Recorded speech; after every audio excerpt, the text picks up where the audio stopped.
In November 1910, a handful of the world's most powerful bankers decided to take a little vacation. They snuck out of New York on a private train car, using only their first names, and headed to a secluded spot called Jekyll Island. Their cover story was a duck hunting trip, because when you see J.P. Morgan Jr., the Rockefeller's top senator, and Germany's most powerful banker all gathered together, the first thing you think is duck season.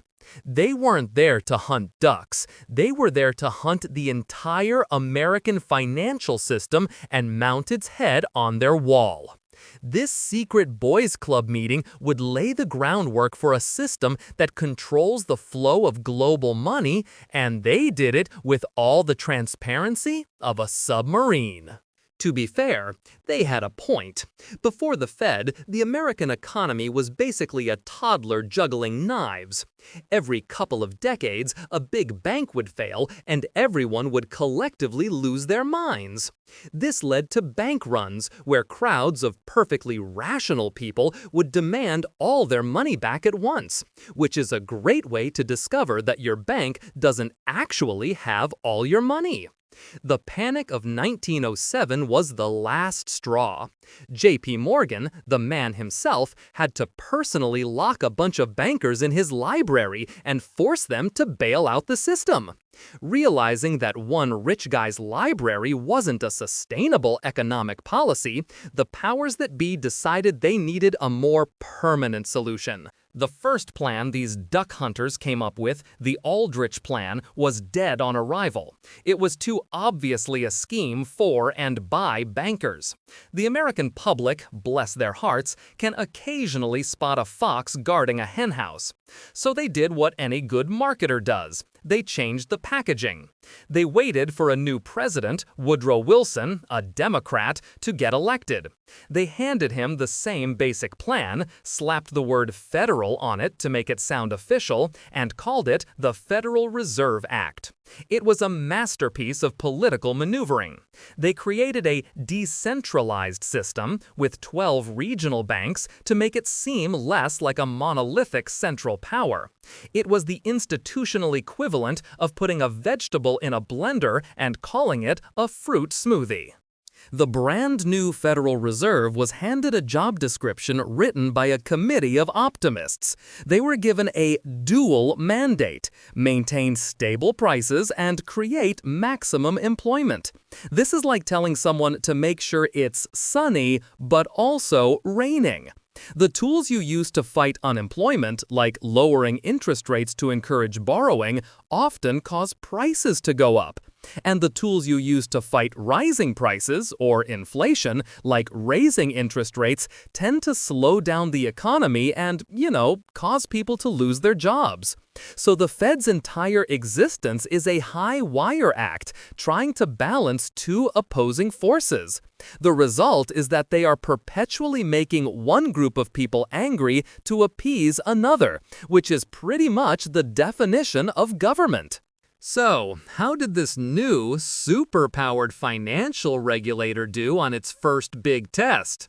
The Great Depression. Well, it's a good thing they didn't grade on a curve.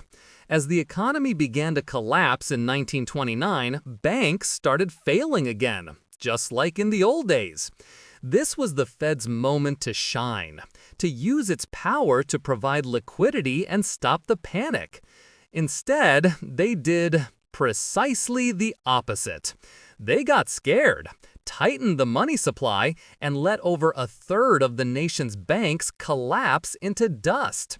It was like watching a firefighter show up to a house fire and start spraying it with gasoline. Economist Milton Friedman later famously argued the Fed was the primary cause of the Depression's severity. They had one job. A key selling point of the Fed is its supposed independence from politics.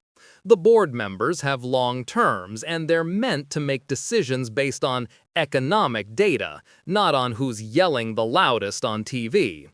This is a lovely idea, like world peace or low-calorie pizza. The reality is a little messier.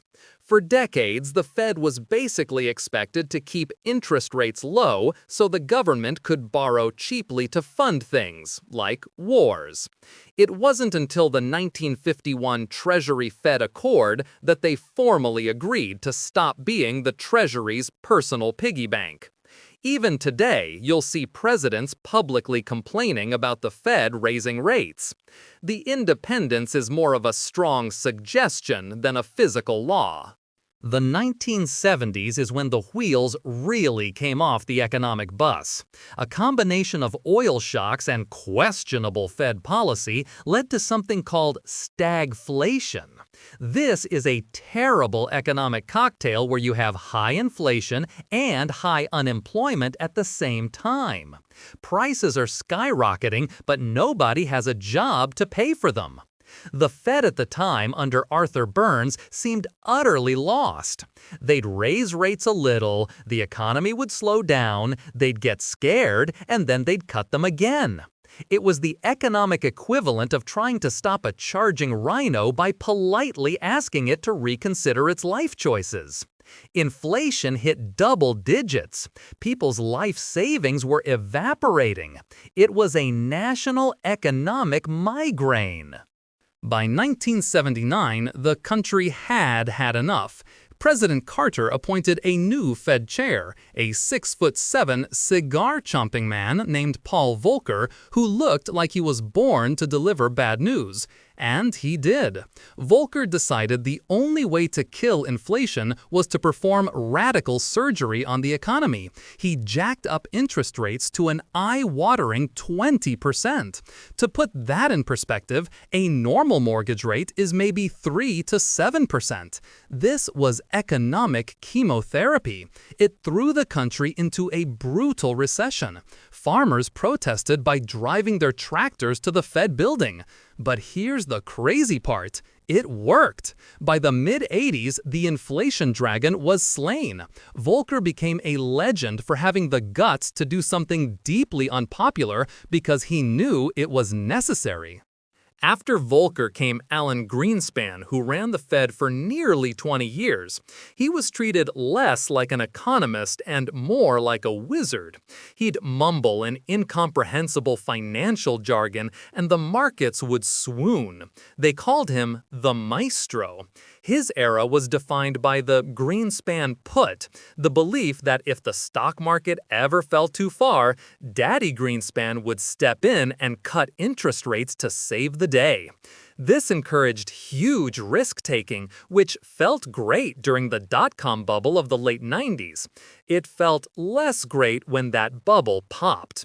More importantly, his policy of keeping rates low for long periods is now seen by many as having filled the housing bubble that would later explode in 2008.